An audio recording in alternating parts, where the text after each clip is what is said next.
Olá, tudo bem? TV Enem está nas ruas. E você? Eu espero que continue em casa, dedicado, estudando.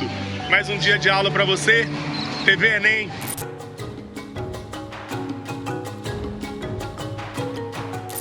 Olá pessoal, eu sou o professor Hermes Barreto e vou falar sobre a crise e a decadência do Império Romano.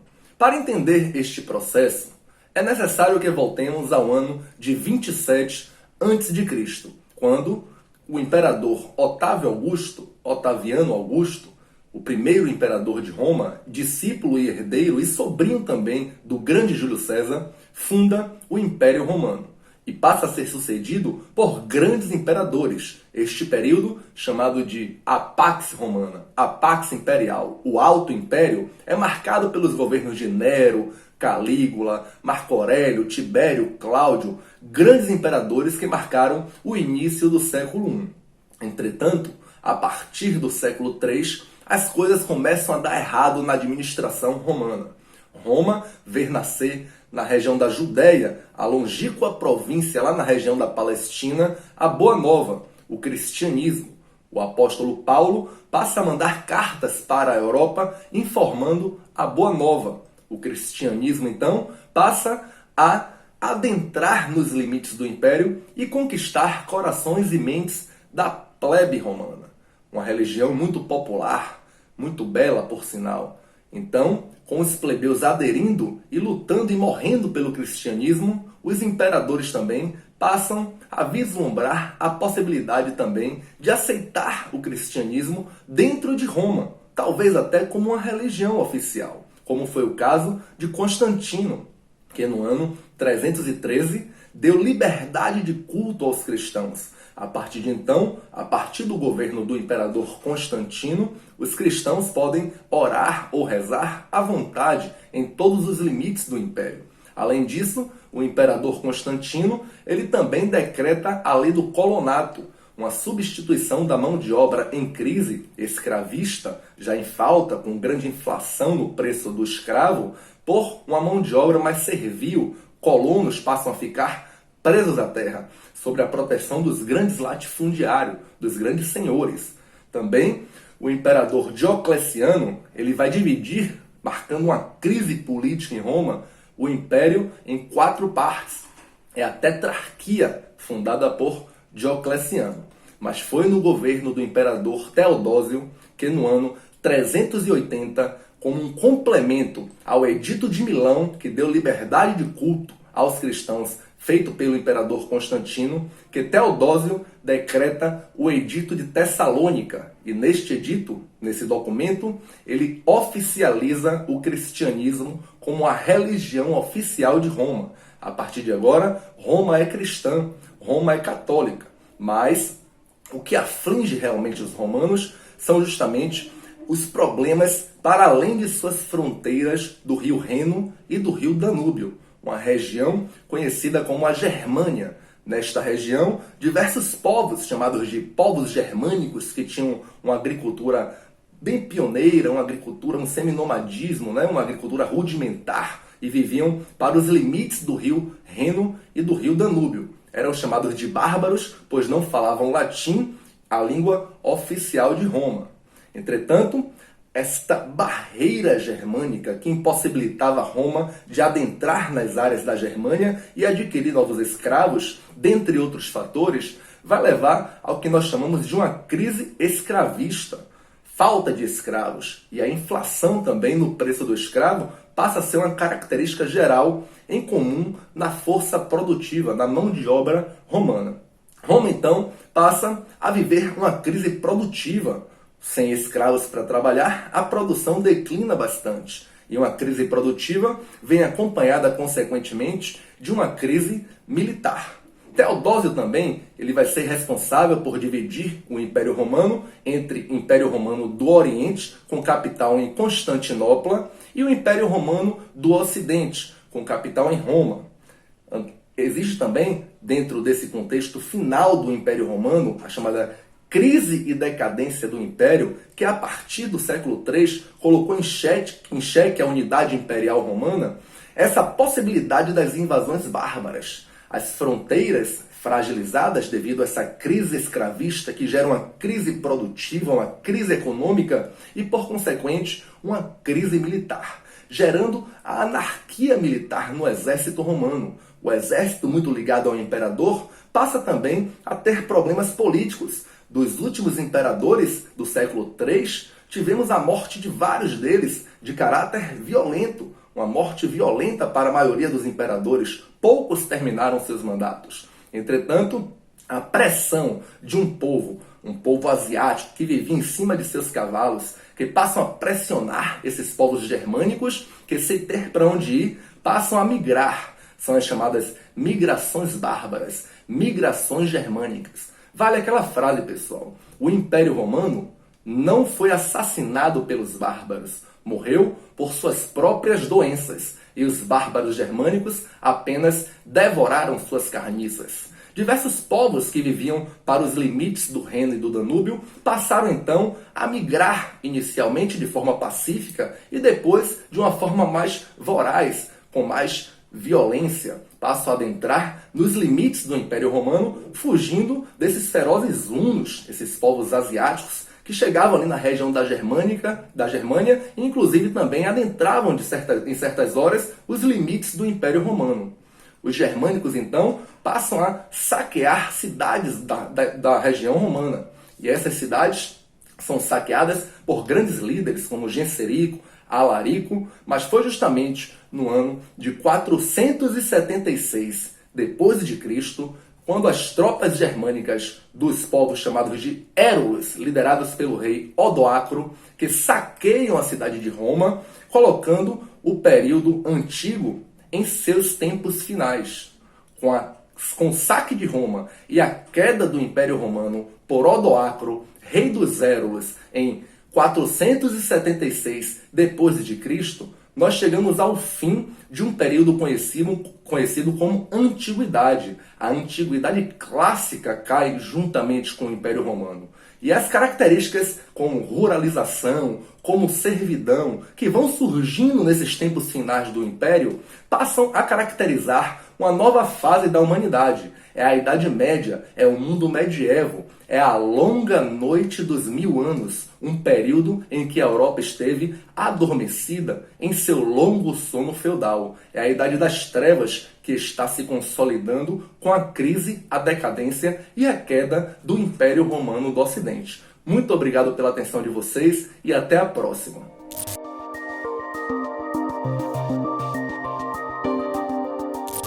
E aí, meu jovem, tudo bem? Tudo bem? Pré-universitário. E aí, gente, vocês estão bem? Professor Mauro aqui, negão da Química. Tamo junto em mais uma aula. E hoje vamos falar a respeito dos aromáticos, os compostos aromáticos. Com certeza você já ouviu falar pelo menos um deles, eu não tenho dúvida. Alguém já ouviu falar do benzeno? Um dos principais compostos que caracterizam tal classe. E a gente vai estudar sobre essa classe hoje, certo? Vamos comigo aqui, todo mundo, ó.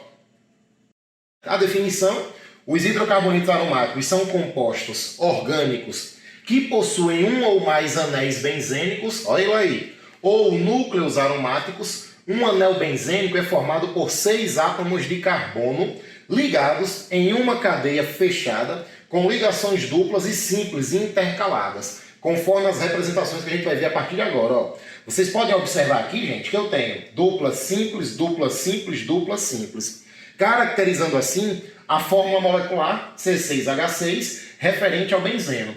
Então eu tenho aqui, ó, 3 formas de representar esse principal composto de tal classe. Me refiro aos aromáticos, certo? Então observem que eu posso representar aqui de forma bem visual, bem nítida, as 3 duplas ligações intercaladas, alternadas. Eu vou falar já já o porquê dessa alternância. Pode ser representado estruturalmente, simbolicamente, assim também, ou, como você já está acostumado, apresentado de forma estrutural. E aí, algo interessante que me chama a atenção, você que está me conhecendo agora, né? Logo a gente tem uma história daqui por diante. Eu sou amante dos quadrinhos, principalmente quando eu vejo o cinema acertando, vale ressaltar, fazendo uma conexão, fazendo um link interessante entre os quadrinhos trazendo essa realidade dos quadrinhos para o universo cinematográfico, por exemplo. Show de bola, eu acho muito massa. E tem determinados filmes, eu não vou citar alguns para ninguém dizer que eu estou fazendo propaganda, mas tem alguns então que me chamam a atenção diante de toda a tecnologia, diante do enredo. Você percebe que a tecnologia está completamente inerente. Por exemplo, aos trajes dos super-heróis. E aí eu trouxe, desculpa, eu trouxe aqui uma certa evolução, gente, dos trajes voltados para o Homem-Aranha. Faz parte com certeza aí do teu universo, da tua infância, sem dúvida nenhuma. E esse cara hoje então tá ali, o traje, digamos que o mais atual, no último filme, no Ultimato, onde ele então ganhou de fato uma armadura. Logo, curioso como eu sou, espero que você também seja, a curiosidade respalda a ciência. Diante disso, eu pude perceber que alguns trajes estão diretamente ligados a uma composição química especial, a determinados elementos ou compostos que trazem uma certa versatilidade, que trazem determinadas especificações para aquele traje. Seja a resistência, seja a resiliência, seja então o poder de absorver energia ou de liberar energia, independente. Não vou entrar nesse mérito, eu quis então apenas trazer para vocês essa concepção e que vocês reflitam um pouco, pois o cinema em si nos traz muito conhecimento de forma completamente dinâmica, de forma bem mais atraente, certo? Então vamos nós. E aqui eu tenho, gente, a estrutura que está revolucionando a ciência, o grafeno. Eu vou falar sobre ele. O revolucionário grafeno. Grafeno é o material mais fino do mundo, até então. Consiste de uma camada bidimensional, 2 dimensões, de átomos de carbono organizados em estruturas hexagonais, cuja altura é equivalente a de um átomo. Gente, o grafeno apresenta proporções, espessuras atômicas. O grafeno é uma das formas cristalinas do carbono. Talvez você lembre que lá no primeiro ano do ensino médio, lá no iniciozinho do ensino médio, você viu um conteúdo voltado para a alotropia. Logo, você deve lembrar então dos alótropos do carbono. O carbono grafite, o carbono diamante, o nanotubo, o fulereno. Caso você não lembre agora, te peço com todo carinho, por favor, dá uma pesquisada, dá uma pesquisada lá nos alótropos do carbono. Isso é importante, viu? Então aqui então, ó, as estruturas aí representadas do grafeno, esse cara revolucionário, diretamente voltado para o campo da medicina, da biotecnologia, da tecnologia em si. Então esse cara está revolucionando a ciência atualmente. Por favor, pesquisem a respeito dele. Ressonância dos aromáticos. Voltando de forma específica, dizemos que essas ligações são ressonantes ou realizam ressonância, pois é possível mudar os elétrons das ligações π sem mudar a posição dos átomos. O benzeno é um líquido incolor, volátil e inflamável, o principal representante de tal classe que estamos vendo, os aromáticos. Ele é também o hidrocarboneto aromático mais importante, sendo usado como matéria-prima de plásticos, corantes, medicamentos, detergentes, loções, adesivos, borrachas e tintas. Então dá para perceber, gente, toda a versatilidade que esse composto tem nos mais variados ramos da indústria, não só da petroquímica, viu? Tá aí então a representação dele. Fiz questão que você perceba a presença aqui, ó, das 3 duplas ligações alternadas, caracterizando assim a ressonância. Por muito tempo, cuidado, viu? Por favor, cuidado. Por muito tempo, o benzeno foi usado também como solvente orgânico. Entretanto, atualmente, sabe-se que ele é um composto extremamente tóxico, cuja inalação pode causar náusea, parada respiratória e cardíaca. Em casos de exposição prolongada aos vapores do benzeno, pode ocorrer uma doença chamada benzenismo, uma intoxicação crônica que afeta o sistema nervoso central e a medula óssea, levando a alterações sanguíneas, como a leucemia. Uma das características de muitos compostos aromáticos, inclusive, é que eles são tóxicos e bastante nocivos. Gente, o termo aromático já dá a ideia então que são compostos que apresentam um aroma específico. Logo, se tem aroma, eu terei substâncias ou moléculas gasosas as quais estão em contato direto com as minhas narinas. Então observem, percebam que inalar determinados gases, determinados compostos, a depender da sua composição, é necessário então ter muito cuidado, pois pode trazer algumas consequências. A principal fonte de obtenção natural dos aromáticos é o alcatrão de hulha. A hulha é um tipo de carvão mineral formado pela fossilização ao longo de milhares de anos da madeira soterrada em camadas profundas da terra. Esse tipo de carvão é bastante rico em carbono, está diretamente ligado então aos nossos minerais. O do Brasil apresenta uma riqueza gigantesca. E a hulha é riquíssima em hidrocarbonetos. A nomenclatura, gente. Os hidrocarbonetos aromáticos não seguem as regras comuns, gerais, determinadas pela IUPAC, pois eles possuem uma nomenclatura particular, própria. A única semelhança é que terminam com eno, conforme pode ser observado nos exemplos a seguir. Por favor, preste atenção. Ó. Temos aqui o benzeno, o pireno, naftaleno. Esse naftaleno você conhece vulgarmente como naftalina, certo? Aquelas bolinhas brancas, geralmente utilizadas em banheiros, em armários antigos para diminuir o risco ou a aparição de traças e baratas. Temos o perileno, o antraceno, altamente cancerígeno, o coroneno e o fenantreno. Bem, boa parte deles apresentam residual, apresentam um poder cancerígeno muito elevado, pois são produtos, por exemplo, da combustão do tabaco, são produtos também da combustão ou da queima de combustíveis fósseis. Então, gente, são compostos que aparecem com certeza na tua prova, que irão aparecer, e é necessário que vocês os conheçam. Além disso, os hidrocarbonetos aromáticos também não possuem uma fórmula geral. Guarda, viu? Os aromáticos não apresentam uma fórmula geral.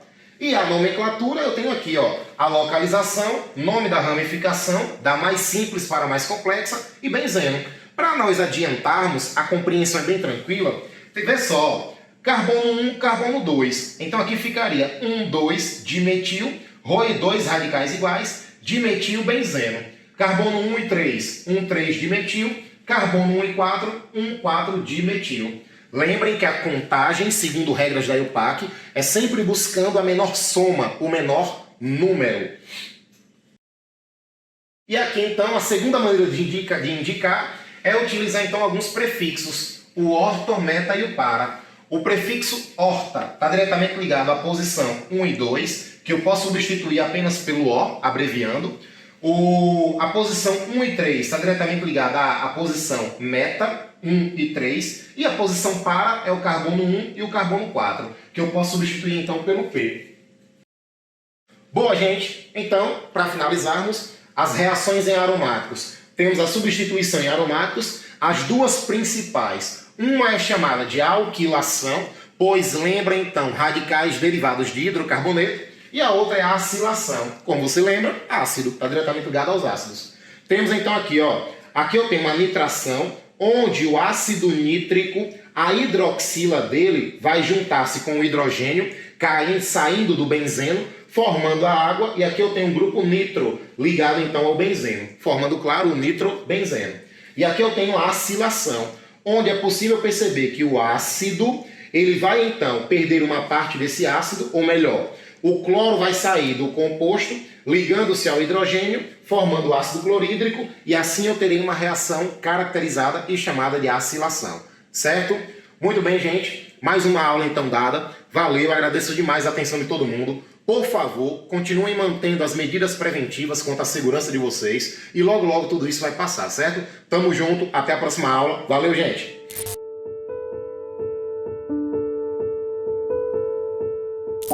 Olá! E aí, tudo bem? Bom, já que a gente falou no vídeo anterior sobre profissões e escolhas, então eu vim aqui falar sobre a profissão que eu escolhi para mim. Eu sou jornalista, mais especificamente me formei em comunicação social com ênfase em jornalismo, que é o tipo de curso oferecido aqui na Bahia em jornalismo. Depois fiz pós-graduação em comunicação estratégica na Universidade Federal da Bahia e sempre me mantenho estudando, seja fazendo cursos rápidos ou então cursos mais longos de especialização. Geralmente, ou eu faço algo que eu gosto e complementa a minha área de atuação. Por exemplo, eu trabalhei a vida toda em televisão como repórter e também como apresentadora. Então, o que é que eu fiz? Eu fiz recentemente um curso de expressão corporal, que também me ajuda em outras vertentes da comunicação. Ou então sejam cursos menores que não são da minha área hoje de atuação, mas são dentro da minha carreira de comunicação. Sabe por quê? Comunicação é um leque enorme. Quando a gente fala em comunicação e jornalismo, a gente não precisa se prender só a isso. Comunicação social faz parte das atividades dentro da área de humanas. E como toda atividade dentro da área de humanas, tem um leque enorme e muito subjetivo no qual você pode atuar. Uma pessoa formada em comunicação social com ênfase em jornalismo, ela pode ser repórter, seja de televisão, de rádio, de jornal, de revista. Ela pode ser editor, ou seja, aquela pessoa que corrige o texto, seja o texto para ser gravado em televisão e em rádio, o texto para ser impresso em um jornal, para ser publicado em um site. A pessoa pode ser a produtora, que é a pessoa ali que investiga as histórias antes de mandar um repórter para ir a fundo, porque não dá para ficar tendo muitas tentativas, perder muito tempo com isso, já que a matéria gira, as coisas precisam ser rápidas. Você pode ser um pauteiro, que é aquela pessoa que estrutura a pauta que o repórter vai sair para a rua. Você pode ser um editor-chefe, diretor de jornalismo, mas existem muitas outras coisas e áreas de atuação. O jornalista pode ser, por exemplo, assessor de imprensa, que é aquela pessoa responsável por fazer o contato entre a imprensa e um cliente. Por exemplo, sugerindo pautas sobre a empresa a qual você está assessorando. Aí você vai cuidar da questão da imagem dessa empresa, fazer esse intermédio, colocá-la na mídia, posicioná-la bem socialmente. Você pode fazer media training, que é treinar pessoas que representam instituições ou pessoas físicas que estão sempre à frente da mídia, para que elas falem da maneira correta, para que elas, mais do que falar da maneira correta, dicção, postura, etc., para que elas se comportem de uma maneira correta, a fim de passar sua mensagem com segurança, com credibilidade, aumentando a autoridade da pessoa e da instituição que ela representa, além de reforçando a boa imagem. Você pode também, por exemplo, trabalhar com a área que eu fiz especialização, comunicação estratégica, voltada para empresas, para marcas, para gerir a comunicação de uma empresa interna e externamente, porque, veja só, comunicação hoje é um ramo importantíssimo em qualquer área, de qualquer profissão. Uma grande empresa de alumínio, por exemplo, precisa ter um bom setor interno de comunicação para que a comunicação flua, para que os problemas sejam minimizados, para que as crises sejam minimizadas, para que, por exemplo, todos os funcionários recebam da mesma maneira um informe de um diretor, ou para que os funcionários se façam ouvidos pelo diretor e isso ajude a fluir com o trabalho, para reforçar, por exemplo, a imagem daquela empresa perante a sociedade. Tudo isso faz parte de uma comunicação que trabalha dentro daquela empresa.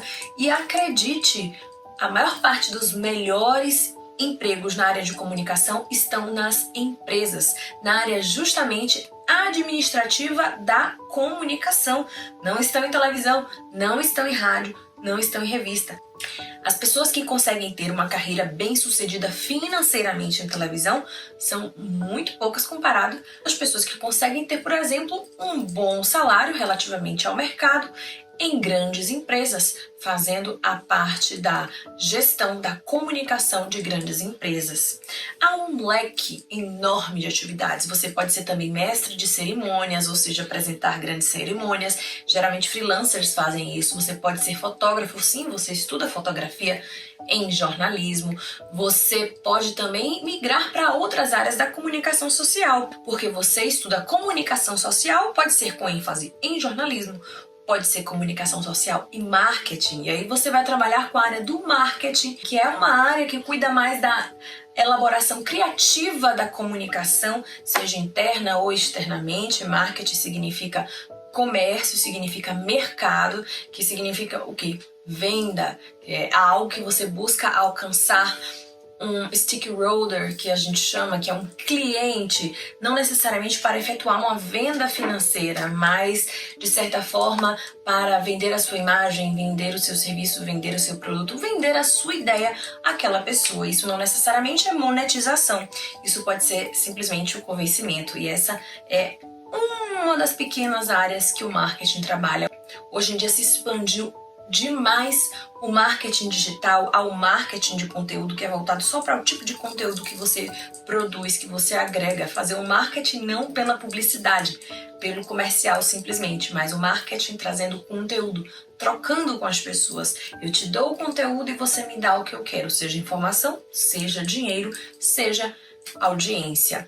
E a publicidade, que é 100% voltada para a venda de produto, de serviço, mas para a venda para o público ou para o cliente que ele quer alcançar. Então é uma infinidade, são muitos os ramos de atuação da comunicação e todas as áreas precisam da comunicação, não tem jeito. No mundo de hoje, em que a gente está imerso na tecnologia, imerso no digital, imerso na comunicação e cada vez mais as pessoas fazem as coisas por si só, têm mais autonomia, é necessário também dominar comunicação. E por que não a comunicação com psicologia? Eu falo muito sobre isso no meu Instagram, @pauliane_araújo, a junção que é a comunicação e a psicologia. Afinal, comunicação se faz sim através da psicologia também. Então, espero ter tirado um pouquinho da dúvida de vocês para quem quer seguir aí na área da comunicação, mas você pode ir a fundo e buscar o pai da comunicação moderna e digital, a internet e o Google. Então é a mãe, a internet e o pai, o Google. Uma brincadeira aí, só para descontrair um pouquinho. Espero ter ajudado vocês. Tchau, tchau.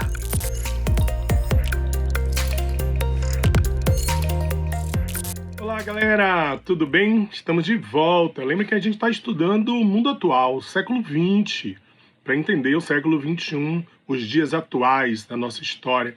E a gente hoje vai fazer exercício, tá? Separei duas questões aqui, uma de verdadeiro e falso, embora a gente saiba que não é modelo do Enem, mas vocês vão ver que bacana que é para poder a gente estudar um pouco sobre a Guerra Fria e uma outra questão, mais estilo Enem mesmo, para poder a gente trabalhar. Vamos nessa então? Primeira questão diz assim: sobre o mundo do pós-Segunda Guerra Mundial, podemos afirmar que são verdadeiras e falsas. No contexto da Guerra Fria, a doutrina Truman pregava o auxílio econômico e militar norte-americano a qualquer país que se visse ameaçado interna ou externamente pelo comunismo. Ô, Ricardo, não era só econômico? Não, presta atenção. Era econômico o Plano Marshall e era militar a OTAN. Mas ele está falando da doutrina Truman, que consegue amalgamar as duas coisas. Então é verdadeira a proposição. Porque ele está falando da doutrina Truman, o espírito de combate ao comunismo. Proposição verdadeira. Vamos para a próxima. Uma política mais pragmática, com alianças mesmo entre países da OTAN e do Pacto de Varsóvia, era um dos objetivos norte-americanos. Ele está falando lá da Guerra Fria. Não, não é não. É falso. Porque, na verdade, ele está tentando te confundir. Como hoje existem países que antes eram do Pacto de Varsóvia e que fazem parte hoje da chamada OTAN, então eles estão tentando te atrapalhar. A proposição é falsa, bem falsa. Após a Segunda Guerra Mundial, os Estados Unidos da América organizaram o Plano Marshall para a Europa, objetivando recuperar economicamente os países devastados pela guerra. Muito bem. Queria lembrar vocês que o Plano Marshall foi usado para os países europeus, mas que nós temos outros planos econômicos que os americanos desenvolveram. A Aliança para o Progresso, que era um plano econômico e social ao mesmo tempo de ajuda aos países do terceiro mundo, estimulando o que se chama de política da boa vizinhança. O Brasil, inclusive, recebeu ajuda disso, né, nessa época, ajuda norte-americana, medicamentos, livros didáticos e tal, e com o Japão, que foi o Plano Colombo. Essa proposição é bem verdadeira. A divisão da Alemanha após a Segunda Guerra Mundial expressa a bipolaridade gerada pelo antagonismo leste-oeste. Até aí tá beleza. Mas lembra que você tem que ler sempre a proposição até o fim, hein, cara? Preste atenção.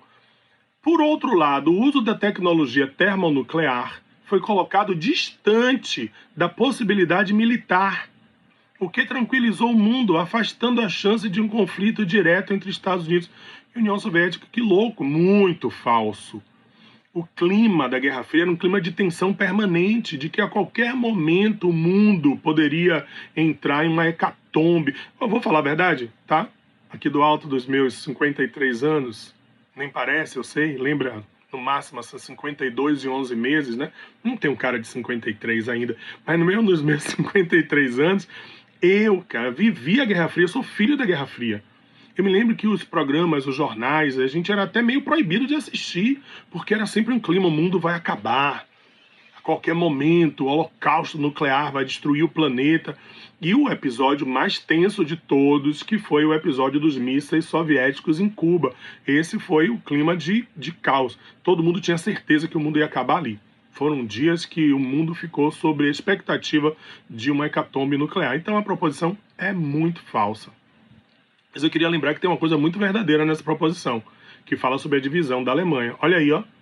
A gente falou na aula passada, né? Sobre a divisão do mundo e tal, e que Berlim acabou representando bem isso. Olha aí as imagens da construção do Muro de Berlim. Então quero lembrar vocês, a construção do Muro de Berlim no início dos anos 60 é a representação máxima da tensão da Guerra Fria.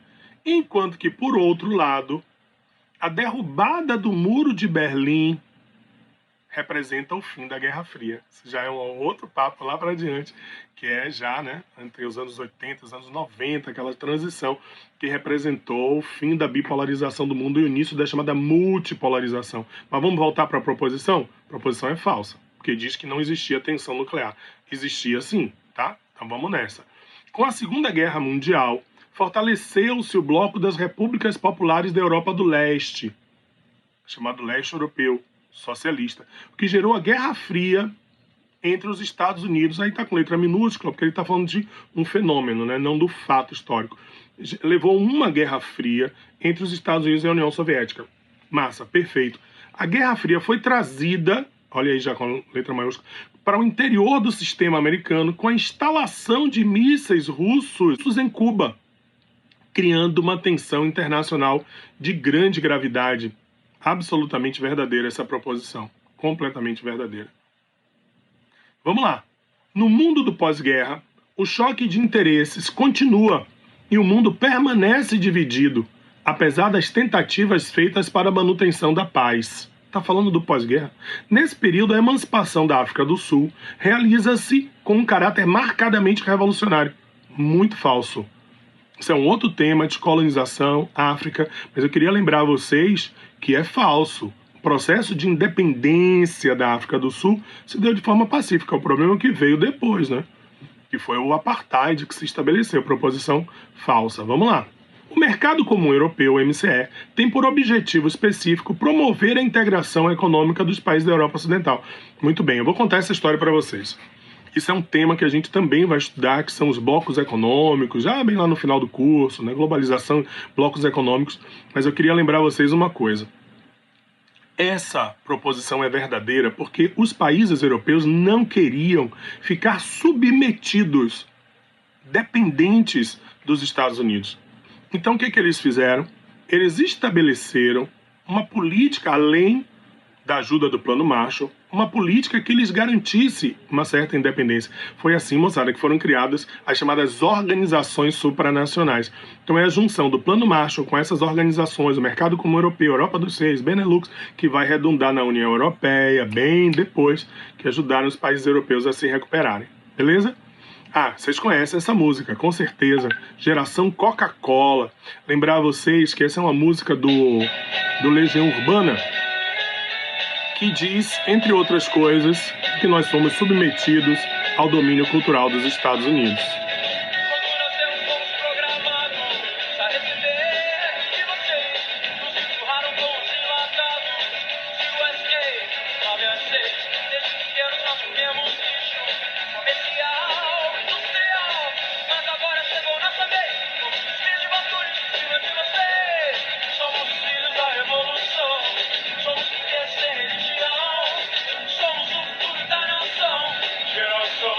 Coca-Cola.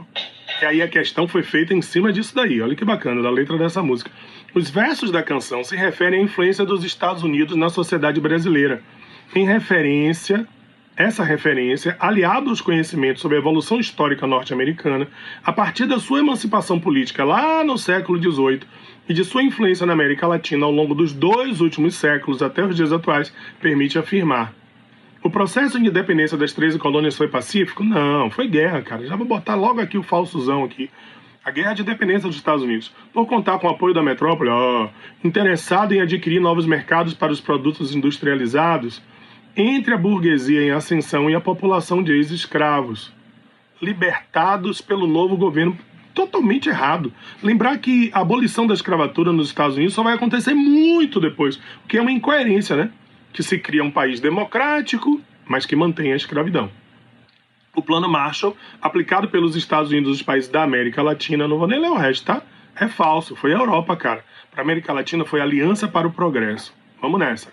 O macartismo, estão lembrados? A perseguição aos comunistas, aquele clima, caça às bruxas, promoveu o êxodo em massa de intelectuais e artistas para países da América Latina. Não, para a Europa. Tem um filme muito bacana chamado Meia-Noite em Paris, do Woody Allen, que fala sobre essa migração de intelectuais americanos para a Europa e particularmente para a França, Paris, que se tornaram disseminadores da cultura norte-americana na América Central e do Sul, muito falsa.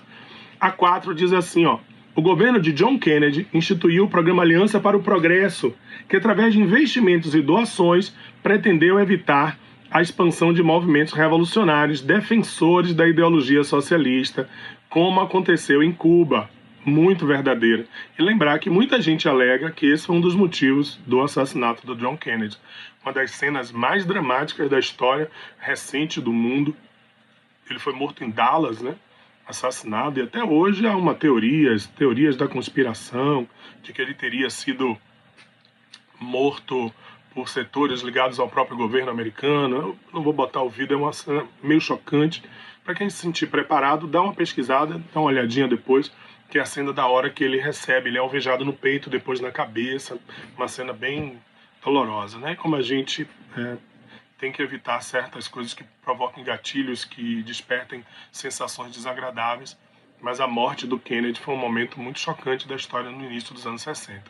O apoio do governo norte-americano ao movimento sandinista era um movimento de tendência marxista, não pode ter sido apoiado pelos Estados Unidos. Ocorrido na década de 60 do século XX, reprimiu a ascensão ao poder dos guerrilheiros. Falso, até porque o movimento sandinista ele acabou, né, chegando ao poder e depois foi derrubado com apoio financeiro dos Estados Unidos. Ok? Massa, cara. Fechamos aqui 2 questões. Foi legal, né? E aí a gente volta na próxima para falar sobre os eventos da Guerra Fria, Guerra da Coreia, Guerra do Vietnã, né? Retomar um pouquinho de Revolução Cubana, entender o que aconteceu nesse clima desses quase 40 anos de muita tensão entre Estados Unidos e União Soviética. Paz para vocês. A gente se vê na próxima.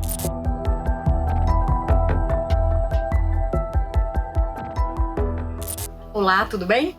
Na aula de hoje nós vamos falar um pouquinho sobre literatura, especialmente um assunto importante para o campo da literatura, que é vanguardas europeias. Vamos tratar um pouquinho sobre esses movimentos artísticos que aconteceram na Europa no início do século XX. Para entender as vanguardas, nós precisamos pensar um pouquinho nesse contexto de produção, né? No início do século XX, a Europa está passando pela iminência, né? Pela ameaça de uma possível Primeira Grande Guerra, que de fato vai acontecer a partir de 1914. E esses movimentos eles vão ser exatamente uma tentativa de renovação no campo artístico, de ruptura com o que estava sendo feito até então no campo das artes. Por isso que a própria nomenclatura já é imbuída dessa ideia. Vanguardas vem da expressão francesa avant-garde, que é uma referência a pessoas, a militares que estavam ali à frente das tropas, né, dentro de um contexto de batalha. Então, as vanguardas vão ser exatamente esses movimentos artísticos que estão à frente, que estão pensando para além do seu tempo. Então, vão propor exatamente uma ideia de renovação da arte produzida até então, já que o século XX vai trazer um novo cenário, uma nova roupagem, uma nova realidade política, social e a arte também, obviamente, por ser fruto desse contexto. Afinal de contas, o artista ele é fruto de uma realidade, né? E o que ele produz também vai ser, né?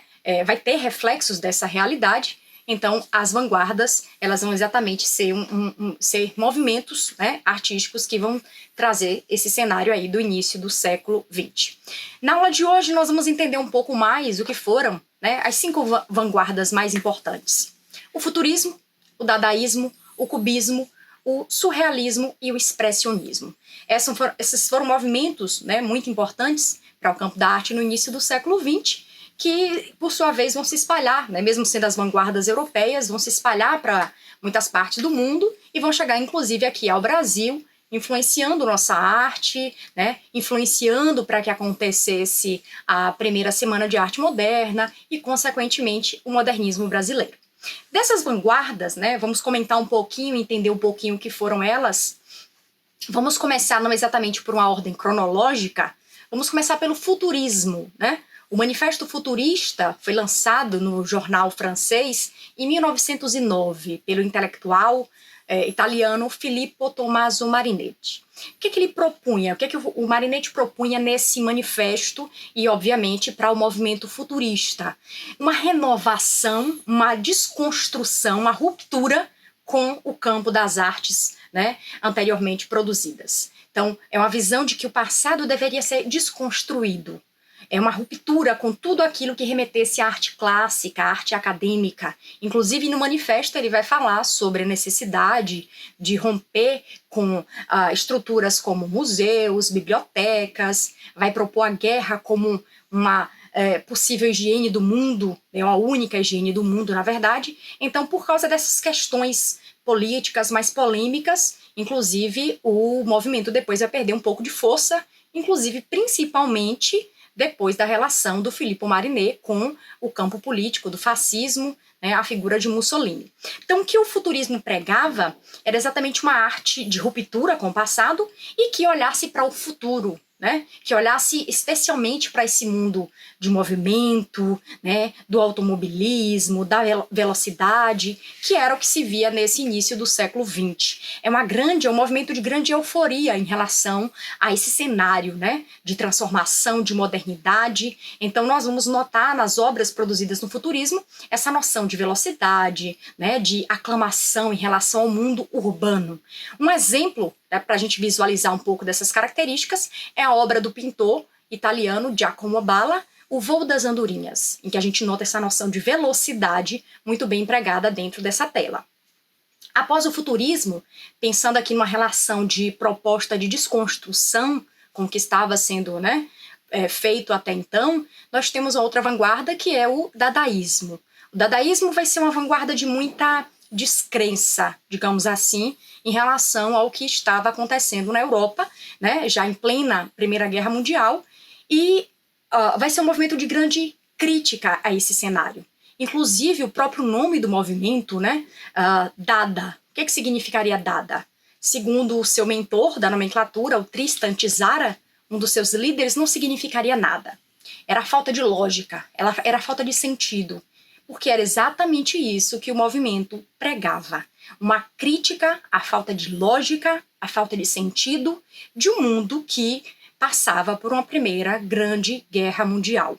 O dadaísmo vai ser um movimento de grande crítica em relação a esse cenário e vai trazer esse ilogismo, esse universo estilhaçado, né, para exatamente o campo das artes. Um texto muito famoso, né, do Tristan Tzara, né, produzido no dadaísmo, é uma receitinha para fazer um poeminha dadaísta. Seria pegar, né, palavras aleatórias em uma notícia de jornal, jogar dentro de um saco, retirá-las, e a partir daí você teria, anotando as palavras que seriam tiradas desse saquinho ali, né, um poema dadaísta. Então, é exatamente a noção de falta de lógica, de questionamento de valores artísticos. Inclusive, dentro do dadaísmo, o ready-made, né, pensado pelo francês Marcel Duchamp, foi muito importante porque era um estilo dentro do dadaísmo que pregava tirar um objeto do seu uso cotidiano, né, fazer algum tipo de transformação, colocá-lo no campo das artes e propor que a partir dali ele seria um objeto artístico.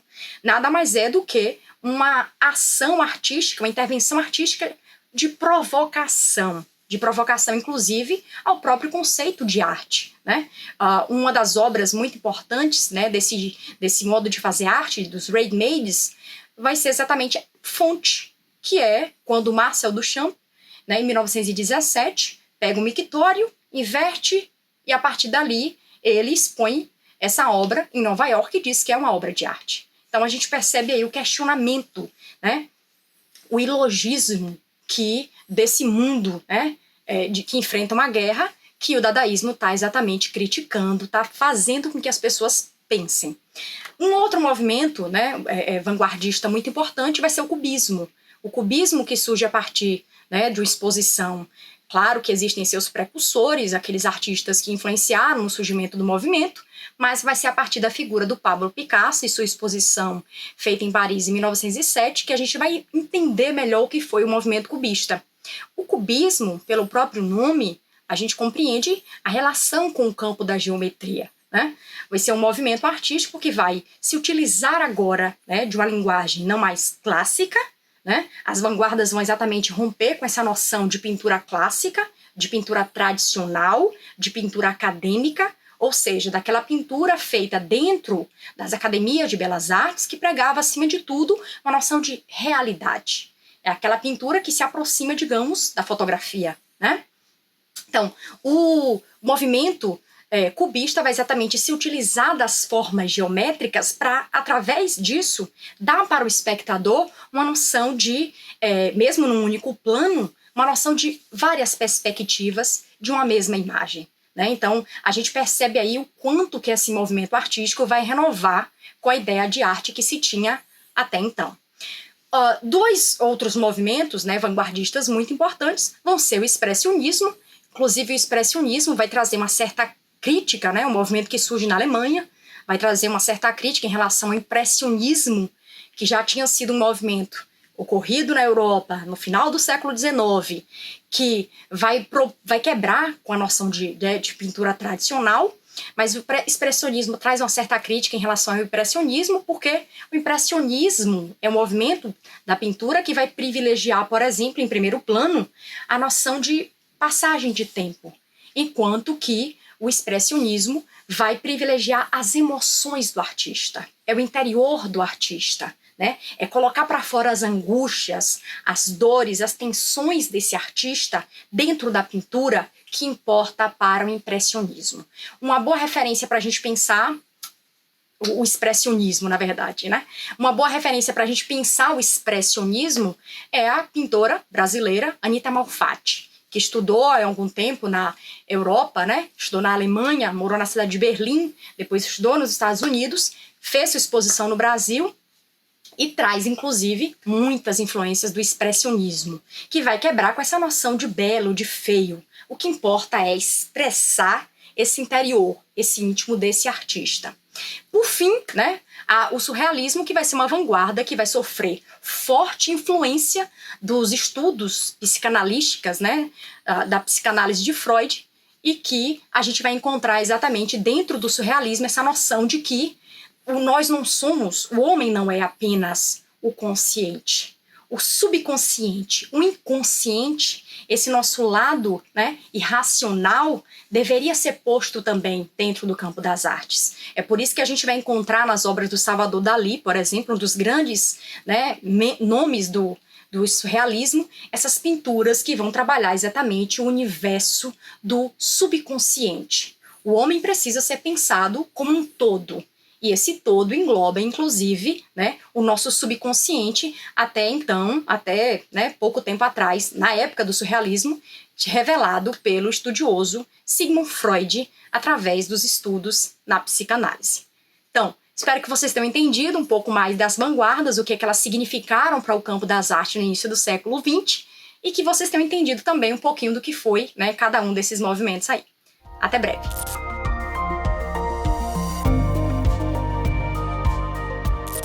Salve, salve, galerinha! Eu sou Cíntia Lima, professora de Humanidades, e voltei para fazer mais uma aulinha super bacana para vocês nesse projeto incrível que é a TV Enem. Um beijo para você que esteja em qualquer lugar desse país, seja na internet, seja na TV, seja no rádio, seja onde for, nós estamos atingindo você e as possibilidades de você realizar o seu sonho.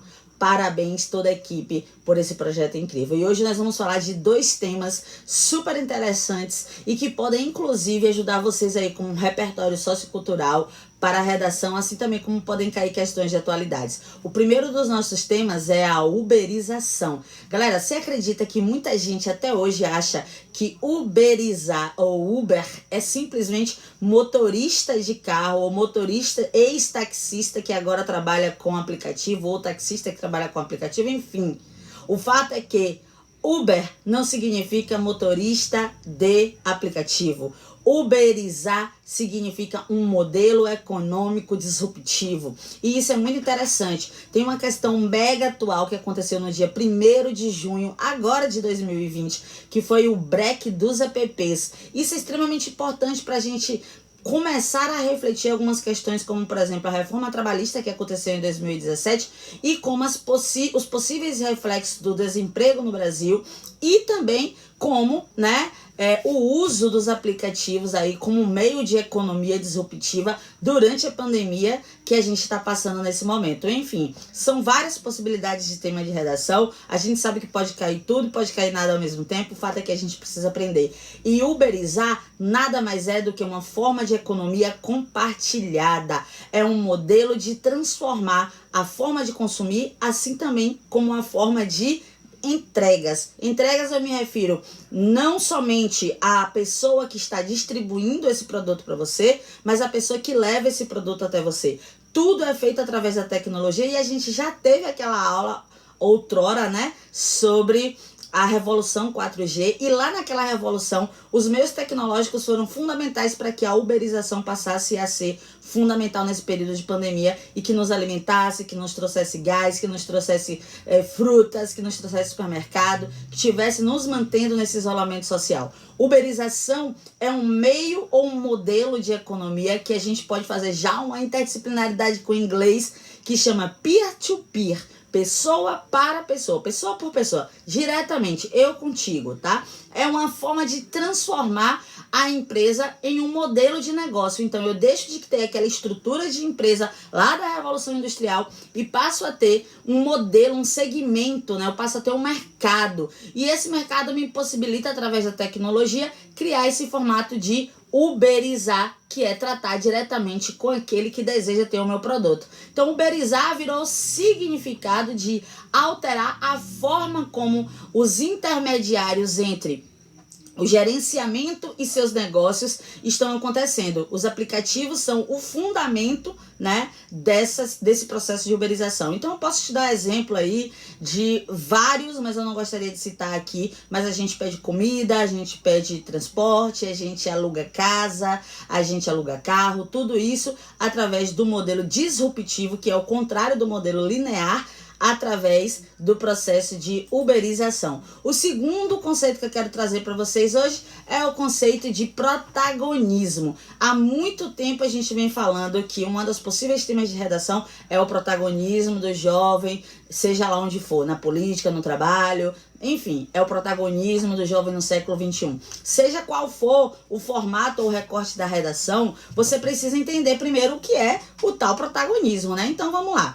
Tem uma frase do Adam Curtis, Nossa, às vezes eu dou uma embolada na língua, uma travada, É a adrenalina de estar aqui na TV Enem. Enfim, o Adam Curtis, ele diz uma frase muito interessante, que é o seguinte: o individualismo é um produto de uma determinada época e forma de poder.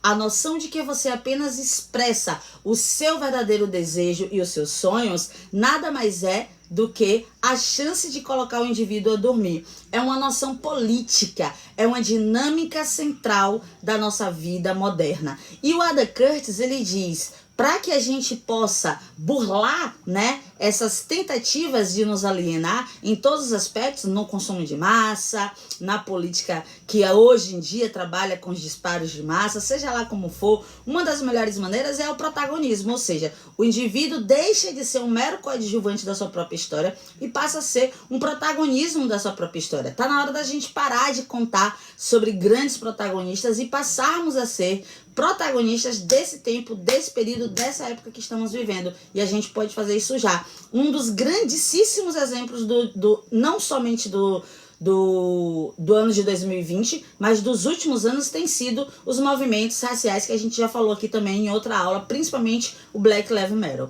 Então o protagonismo vem estimulando aí a consciência social a se tornar subjetivamente mais interativa, mais crítica e mais responsável pelas transformações sociais que realmente vêm ocorrendo o tempo inteiro e numa velocidade muito mais dinâmica do que, por exemplo, na década de 80 ou na década de 90. Os anos 2000 chegaram e chegaram na velocidade 2000. Não tem tempo para pensar. As lutas que eu imagino, por exemplo, que vou me recordar do meu querido Ricardo quando ele faz uma aula de história brilhante, e vou dizer, por exemplo, que em 14 de outubro de 1964, Luther King estava ganhando o Prêmio Nobel da Paz pelo combate à desigualdade racial através do seu processo de desobediência civil. Vamos abrir uma aspas aqui? Desobediência civil, galera, é um método não violento de protestar contra um governo opressor, injusto ou ilegítimo, né?